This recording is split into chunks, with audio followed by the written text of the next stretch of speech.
నమస్తే అందరికీ. సంపూర్ణ ఆరోగ్యానికి సమగ్ర యోగ చికిత్స by Vivekananda yoga therapy institute, ఆంగ్లమూలం, doctor R Nagaratna MD and doctor HR Nagendra. వీరి యొక్క తొలి పలుకులు ఈ బుక్లో మీకు వినిపిస్తారు.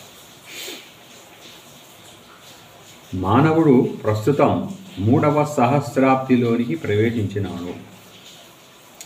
వైద్య శాస్త్రజ్ఞులు అనేక మంది, సాంకేతిక నిపుణులు కలిసికట్టుగా పనిచేసి మానవాళికి చక్కటి ఆరోగ్యాన్ని అందించుటకు కొత్త పద్ధతులను ప్రవేశపెట్టినారు. ప్రపంచ ఆరోగ్య సంస్థ ప్రపంచంలోని ఆరోగ్యవంతుల గణాంకాలను తయారు చేయటంలోను, ఆరోగ్య ప్రమాణాలు పెంపొందించుటకు కావలసిన చర్యలు చేపట్టుటలో నిమగ్నమై ఉన్నది. ఓకే. 20వ శతాబ్దిలో శాస్త్రజ్ఞులు కొత్తగా కనిపెట్టి తయారు చేసిన యాంటీబయాటిక్స్,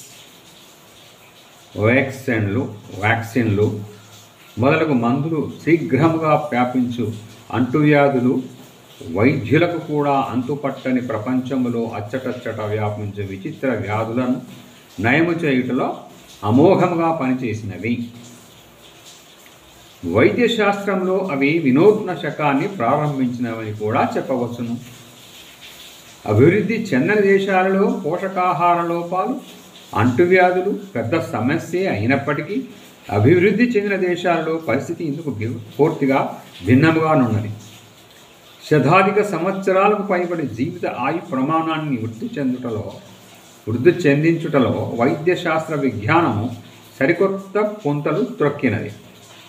సృష్టికి ప్రతిసృష్టి కావించినట్లుగా కృత్రిమ శరీర భాగాలు తయారు చేయుటలో సాంకేతిక శాస్త్ర విజ్ఞానము ముందడుగు వేసింది. కానీ శాంతి, సుఖమయ లక్షణాలతో కూడిన జీవితము సత్యదూరముగానేయున్నది. కానీ శాంతి, సుఖమయ లక్షణాలతో కూడిన జీవితము సత్యదూరముగానే ఉన్నది.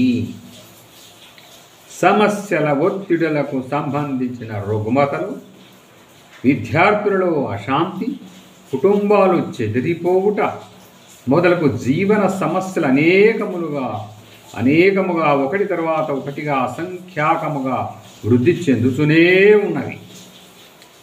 అంతు చిక్కక నిరుత్సాహవంతులైన తల్లిదండ్రులు అశాస్త్రీయ విధానాల వైపుకు మొగ్గు చూపుతున్నారు. ఈ విధంగా ఎందుకు జరుగుతున్నది అనేది ఎంత దీర్ఘంగా ఆలోచించినను జవాబు దొరకని ప్రశ్నగానే మిగిలిపోయినది. మన ఆరోగ్య సంరక్షణ వ్యవస్థ ఏమైపోతున్నది? మానసిక, సామాజిక సమస్యలు ఎందుకు ఇలా వృద్ధి చెందుతూనే ఉన్నవి? ఇలాంటి సమస్యల నివారణకు ఏమి చేయాలి? రుగ్మతలు సంభవించినప్పుడు యుద్ధ ప్రాతిపదికన వాటిపై పోరాటం చేయుట కంటే అవి రాకుండా ఆరోగ్యాన్ని సంరక్షించుకొని మానవుని సగటు ఆరోగ్య స్థాయిని పెంపొందించుకోగలమా? సంపూర్ణ ఆరోగ్యానికి లక్షణ పరిమితులేమి? సంపూర్ణ ఆరోగ్యం అనేది ఒక స్థితి లాంటిది.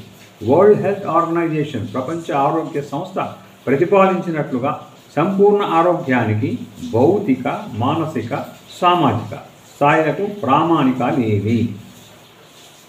సంపూర్ణ ఆరోగ్యాన్ని పొందడానికి గల పనిముట్లేవి? ఇలాంటి చిక్కుముళ్ళు ఇంకా ఎన్నెన్నో. మందులు, శస్త్రచికిత్సల ద్వారా రోగమును నయము చేయనట్టు వైద్య వృత్తిలో పనిచేయు డాక్టర్లు మొదలగు వారికి ప్రస్తుతం సమాజంలో కొత్త సమస్యలు ఎదురవుతున్నాయి. సర్వసాధారణమైన ఆరోగ్య మరియు సామాజిక సమస్యలను సాంప్రదాయక ఔషధాలు, యాంటీబయాటిక్స్, శస్త్రచికిత్సలు ఏవి కూడా నయము చేయలేకపోతున్నాయి. వైద్య విజ్ఞాన శాస్త్రము మానవానికి కొత్తగా అందించిన రోగ నిర్ధారణ కొరకు ఉపయోగించు ఆధునిక సాధనాలు మనిషిపై మనసు యొక్క ప్రభావాన్ని నిర్ధారించనారంభించినాయి. అనగా ఒక రకంగా మందులు నిరుపయోగం అని చెప్పినట్లే అవుతుంది. ఈ మిలీనియంలో మానవుడు ఎదుర్కొంటున్న సమాజంలోని ఎన్నో సవాళ్లు, జీవన విధానము, అణచివేయబడిన ఉద్వేగాలు, ఒత్తిడులు మొదలగు వాటిపై మనసు యొక్క ప్రభావాన్ని బయోకెమికల్, సైకలాజికల్, ఇమ్యునలాజికల్ విభాగాల్లో పనిచేయు పరిశోధకులు గుర్తించినారు. రోగ నివారణకై మందులపై పరిశోధన చేయు సంస్థలు శస్త్రచికిత్స పరముగా పరిశోధించు వారి అభిష్టములకు వ్యతిరేకముగా పాజిటివ్ థింకింగ్ ప్రార్థనలు, దైవికంగా నయము చేయుట, స్పిరిచువల్ హీలింగ్, మనస్సు శరీర సంబంధ ఔషధాలు, యోగా, ఆక్యుపంచర్, ఫిగాంగ్ థెరపీ మొదలగు పరిశోధనాత్మక వ్యాసములు నందు ప్రచురింపబడినవి, మెడికల్ జర్నల్స్ నందు ప్రచురించబడినవి. మానవుని ఆరోగ్యపరమైన సమస్యలు అర్థం చేసుకున్నట్లో గల వినూత్నమైన విలక్షణమైన మార్పును వైద్య వృత్తిలోని వారందరూ ఈ మిలీనియంలో ఒప్పుకొనక తప్పలేదు. మనను వైద్య వృత్తిలో కొంగొట్ట పోగొడలు విధిగా ఆహ్వానించినవి. మానసిక ఆరోగ్యం అన్ని కోణముల నుండి పరిశీలించబడుతున్నది. ప్రపంచ ఆరోగ్య సంస్థ ఆధ్వర్యంలో ఈ మిలీనియంలో పెద్ద పరిశోధక బృందము మానసిక, సామాజిక, ఆధ్యాత్మిక పరంగా ఆరోగ్యాన్ని ఉన్నత స్థాయికి తీసుకొని వచ్చుటకు గల విధి విధానాలను పరిశోధిస్తున్నది.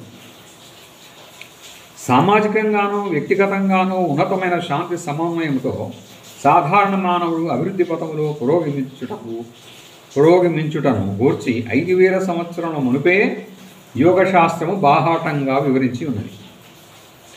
ఈ పుణ్యభూమిలో పుణ్యపురుషులు, పవిత్ర ఆత్మలు హిమాలయ గుహలలో జరిపిన ఆత్మ పరిశోధన, ఆధ్యాత్మిక పరిశీలన, అభ్యాసముల ఫలితముగా మనకు మహత్తరమైన పాండిత్యం లభించి ఉన్నది. అట్టి పుణ్యపురుషులు మనకు అందించిన ఈ సూక్ష్మ జ్ఞానము ఆధారముగా ప్రశాంతతతో సమైక్య జీవనాన్ని తృప్తి కొనసాగించు దిశగా సామాజిక శ్రేయస్సును వృద్ధి చెందించుటకు గల అమూల్యమైన ఆయుధము యోగా. వైద్య విజ్ఞాన శాస్త్రములలో కూడా దీనికి గుర్తింపు, అవగాహన లభించినది. వివేకానంద యోగా అనుసంధాన సంస్థ వ్యాస శాస్త్రీయపరమైన పరిశోధనను ఆధారంగా చేసుకొని యోగ విద్యలో నిక్షిప్తమై ఉన్న నైపుణ్యాన్ని, మెలకువలను, సంపూర్ణ ఆరోగ్యాన్ని అభివృద్ధి చెందుటకు ఉపయోగించి దాని విలువలను మానవాళికి చేసి చూపించింది. ఈ వ్యాస ఇన్స్టిట్యూట్లోనే నేను యోగా ఇన్స్ట్రక్టర్ కోర్స్ చేశాను, బెంగళూరులో ఉంది. సంపూర్ణమైన శారీరక ఆరోగ్యము, కండరాల దారుఢ్యము, శారీరక దృఢత్వము, లాఘవము, నేర్పరితనం, రోగ నిరోధక శక్తి, సామర్థ్యము మొదలగునవి సమగ్ర యోగ చికిత్స ద్వారా ప్రాప్తించబడును. అనగా సంపూర్ణ ఆరోగ్యము కలుగును. శాశ్వతమైన నిరంతర చురుకుదనము, బుద్ధి కుశలత, జ్ఞాపక శక్తి, ఉద్వేగాలలో స్థిరత్వము మొదలగు సంపూర్ణ ఆరోగ్య లక్షణాలు యోగాభ్యాసం తర్వాత లభించును.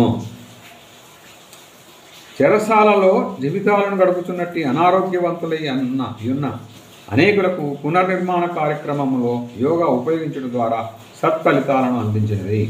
జనావళిలో 1% భావాతీత ధ్యానాన్ని అభ్యసించడం వలన యునైటెడ్ స్టేట్స్ ఆఫ్ అమెరికాలో అనేక నగరాలలో నేరస్తుల సంఖ్య బావుగా తగ్గిపోయింది. యోగ సాధన ద్వారా ఒత్తిడులకు సంబంధించిన ఆరోగ్య సమస్యలు రాకుండా నివారించవచ్చును. సామాన్య ప్రజానీకము, ఉద్యోగస్తులు, వృత్తి సంబంధ కార్మికులు, శాసనములను అమలుపరుచు అధికారులు మొదలగు వారు అనేక మంది ఇట్టి పరిపూర్ణ ఆరోగ్యాన్ని వృద్ధి చెందించు కార్యక్రమాల పట్ల ఆకర్షితులవుతున్నారు. వారు క్యాన్సర్, హృదయ సంబంధ ప్రాణాంతక వ్యాధుల బారిన పడకుండా తాము రక్షించుకున్నటకు మాత్రమే గాక తమ కుటుంబాలలో శాంతి, సుఖ, ఆనందమైన జీవితాన్ని వృద్ధి చెందించుకున్నటకు స్వతహాగా యోగా ఉపయోగించుతున్నారు. సాధారణ మానవు నుండి నిరంతరము కర్మబంధనలలో మునిగి తేలుచున్న వారందరికీ అనంతమైన ఈ యోగా విజ్ఞానములోని కొన్ని ఉపయుక్తములైన అంశములు ఆచరణయోగ్యమైన ఎంపిక చేసిన సరళమైన అభ్యాసములను కొన్నింటి మాత్రమే ఈ పుస్తకం ఆధారంగా చూపించబడినవి. ఈ పుస్తకంలో చెప్పబడిన ఈ అమూల్యమైన విషయాలను అందించిన శ్రీ మోహన్ జీ గారికి, శ్రీయులు ఎన్వి రఘురామ్ గారికి మేమెంతో రుణపడి ఉన్నాం. ఈ పుస్తకాన్ని ఆంగ్లంలో ముద్రించి తోడ్పడిన శ్రీ గంగా నిగోమ్, కుమారి జయంతి దేవి, సనహల్ శర్మ, పురిలట్ పామ్ గార్లకి, యోగా థెరపిస్టులకి మా శతసహస్ర ధన్యవాదములు. నమస్సుమాంజలు. Shri R Nagaratna Smith, R Nagaratna and Shri HR Nagendra గారు, మా గురువు గారు నాగేంద్ర గారు. ఇదండి, ఇందులో ఎంతో చక్కని మాటలు, చక్కని విజ్ఞానం ఉంది కాబట్టి ఈ మా సార్ నాగేంద్ర గారి యొక్క తొలి పలుకులు మీకు వినిపించాను. దీన్ని మీరు ఆనందించాలనుకుంటున్నాను.